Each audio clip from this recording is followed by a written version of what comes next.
My elementary school had, as all schools do, a box in the office that was labeled Lost and Found. I remember the first time that I saw the box because its contents fascinated me. A colorful scarf, a single glove, a Little League ball cap with a Big League team logo, a children's book, a winter coat, a stuffed animal with one button eye, a locket. Those aren't the exact contents. It's been 46 years. My memory's not that good. But you get the idea. It seemed to me a treasure box. And I wondered, who had lost all these things? Were they sad or upset about losing them? Was anything in the box ever really found, or was it just a box of forever lost things, things that used to belong to someone, but that now belonged to no one? And what happened to the lost things that went unclaimed? I guess it was my first dawning awareness that lost things have stories attached to them. They came from somewhere. They belonged to someone. They mattered at some point. And now that they were missing, did they matter more in their missingness? Was someone actively and earnestly searching? Or had they ceased to matter at all, out of sight, out of mind, forgotten? As I was remembering that realization this week, that lost things have their own stories, my mind flashed to the Oscar-winning 2010 animated short film, The Lost Thing, directed by Sean Tan and narrated by Tim Minchin. In the short film, which can be found on YouTube, a young man is searching the beach for bottle tops to add to his bottle top collection. And as he scours the sand for cast-off bottle tops, suddenly he sees a thing. A strange, bizarre-looking thing that obviously doesn't fit in with its surroundings. To borrow from the actual narration of the film, it just sat there with a really weird look about it. A sad, lost sort of look.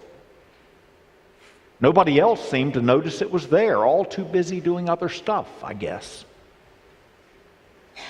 Now let's pause and look at the image on the screen. The young man gazing up at the thing that he has found.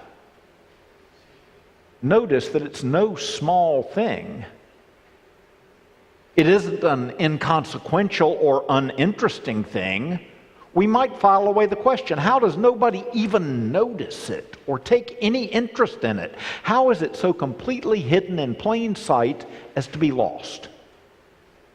How can people be too busy doing other stuff to observe the absolutely obvious or to wonder about its story, yet people are? No one else on the beach even blinks in the thing's direction. The young man, however, stops what he is doing to take an interest in the lost thing. He not only notices it, but he actively engages it. And instead of sitting lost and lonesome and listless as before, it responds with life and with energy. It plays with him, seems delighted to have been observed and acknowledged. Still, no one else takes any notice. The narrator states, as the hours slouched by, it seemed less and less likely that anyone was coming to take the thing home. Soon there was no denying the unhappy truth. It was lost. With the beach closing down, not knowing what else to do, the boy takes the thing to his friend Pete, who knows many things. And Pete gently pokes and prods and examines and measures, seeking an explanation or an origin for the thing, but he finds none.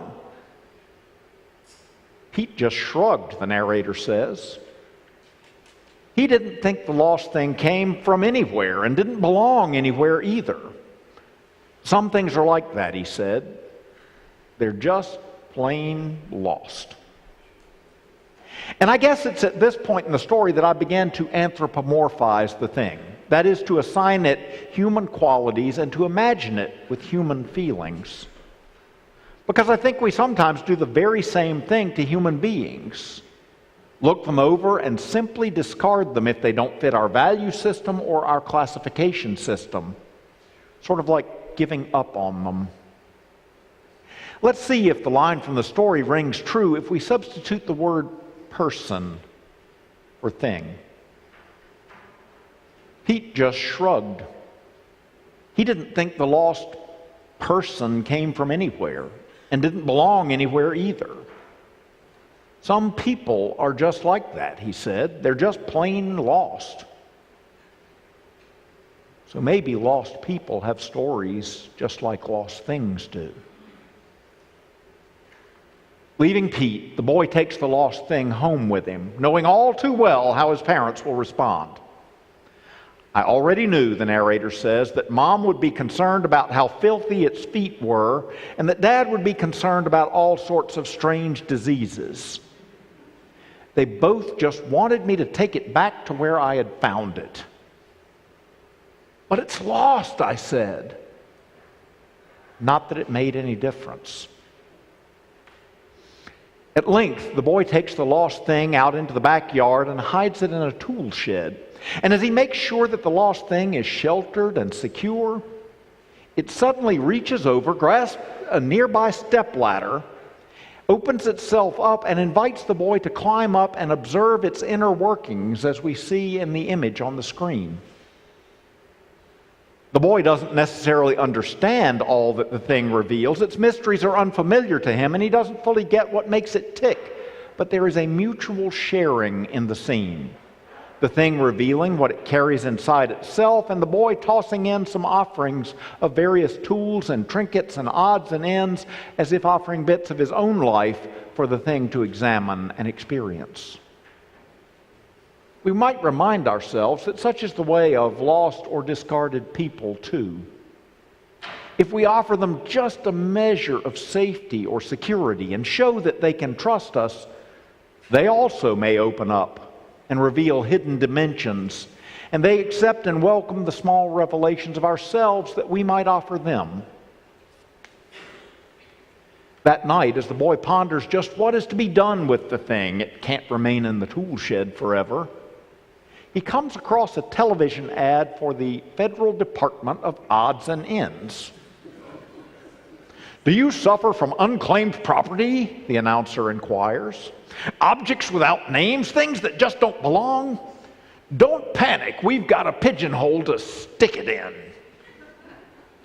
So the next day, the boy takes the lost thing, catches a tram into the city, and they make their way to the Department of Odds and Ends, a large gray windowless building that smells of disinfectant.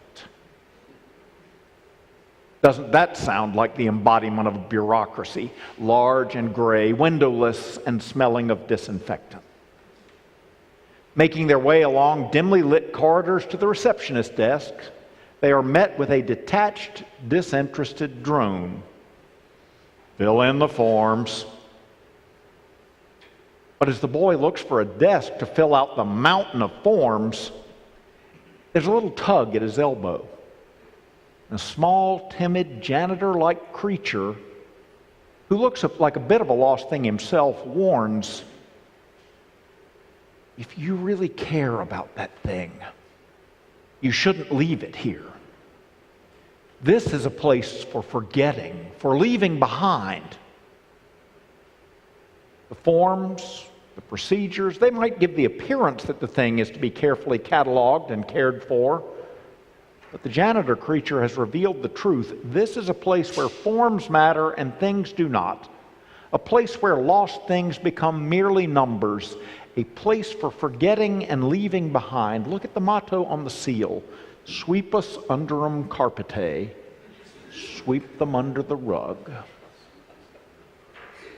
And that took me back to my humanizing of the thing, because isn't that what we too often do to lost people, or to people who don't quite fit? We tuck them away in places where they can be pigeonholed, prisons and homes, institutions smelling of disinfectant, or just lonely apartments, places where they are often simply forgotten or left behind, safely warehoused, out of sight, out of mind. The janitor creature slips into the boy's hand a card with a cryptic symbol on it. a sort of a squiggly arrow, as if the arrow is showing a direction to a place, but the squiggliness, if that's a word, indicates that the place is not obvious or easily found. So the boy and the thing go back out onto the streets, looking through an absolutely bewildering maze of signs and billboards, arrows and indicators, until eventually they see a squiggly arrow hidden here, another there, another here, another one over there, like hidden blazes marking a trail. They follow them to what seems to be the right place. In a dark little gap off some anonymous side street, the kind of place you'd never know existed unless you were actually looking for it. In the wall of the alley, the boy finds a key. And turning the key, the wall at last slides open to reveal a fantastical place. A strange and beautiful place, a place where lost or different or unusual things clearly belong. It's a place of wonderment where everything is not alike, but each thing is unique and marvelously different. It's a place where oddities and irregularities seem more like gifts and personalities. It is not a place where the lost thing belongs because everything else is exactly like it. It's a place where it belongs because all the things are different there, and difference is valued and difference is welcomed. As I flip back to the simultaneous story going on in my head, the one where the lost thing is actually a lost person, I thought, wow. What if there were a place for lost people that felt like that? A place of unconditional acceptance where they don't try to make you fit, you just do. Where you can be different and still be loved, broken and still be accepted. Remember the slogan from the Department of Odds and Ends? Do you suffer from unclaimed property? We have a pigeonhole to stick it in. What if there were a place that were the opposite of that? A place with no pigeonholes. The boy leaves the thing where it clearly belongs, and now the story comes to its end. The boy, who is also the narrator, says, I still think about that lost thing from time to time, especially when I see something out of the corner of my eye that doesn't quite fit. You know, something with a weird and lost sort of look. See that sort of thing less and less these days. Maybe there aren't as many lost things around anymore. Or maybe I've just stopped noticing them. Too busy doing other things, I guess. And that, to me, is a bit of a melancholy, unhappy ending, because it indicates that the boy who was able to see the value in the lost thing gradually, eventually loses his attentiveness to things that are different. Maybe one day he'll become like everyone else, overlooking the lost things in their midst, or like his parents, worried about dirty feet and diseases if his own daughter or son brings a lost thing home. Well, as we're pondering the matter of lost people and lost things, let's turn at long last to our scripture lesson. Jesus is teaching, and all the tax collectors and sinners, whom we might call lost things and people who aren't valued or just don't fit, are coming near to listen to Jesus. And the Pharisees and the scribes, the church people, were grumbling and saying, they have dirty feet and diseases. No, actually they were saying, this fellow welcomes sinners and eats with them. He associates with the least, the lost, the losers. He refuses to sit at the cool kids' table in the cafeteria. And Jesus simply responds to their grumbling with two parables. One of a shepherd who loses a sheep and leaves the 99 to go in search of the one. and another of a woman who loses one of her silver coins and searches earnestly and relentlessly until what was lost is found once more. And shepherd and woman alike, upon recovering what was lost, rejoice, calling friends and neighbors to rejoice with them. At the beginning of the sermon, I asked a question. Do lost things matter more in their lostness and in their missingness? Do they cease to matter at all? The clear answer that Jesus gives is that lost things, misplaced people matter more. They are urgently important and they are infinitely precious. Somewhere, many churches missed that boat. Somewhere, churches began to respond to people who find themselves feeling lost, not necessarily morally or theologically lost, but just cast off and discarded because of their difference, by judging them and excluding them. If they don't fit our molds or our sets of standards or our norms or our particular theology or our values, we shrug and say, some people are like that. They're just lost. Or we treat them like the good folk at the Department of Odds and Ends would, shuffling forms at them or quoting scriptures at them without ever really seeing them or trying to know them. We become more concerned with changing them than we are with our call to just break bread with them and show them welcome. But the church, as Jesus describes and embodies it, is like that place in the story that all lost things yearn to find. A place of wondrous welcome. A place where difference is not a scar and where mistakes are not labels.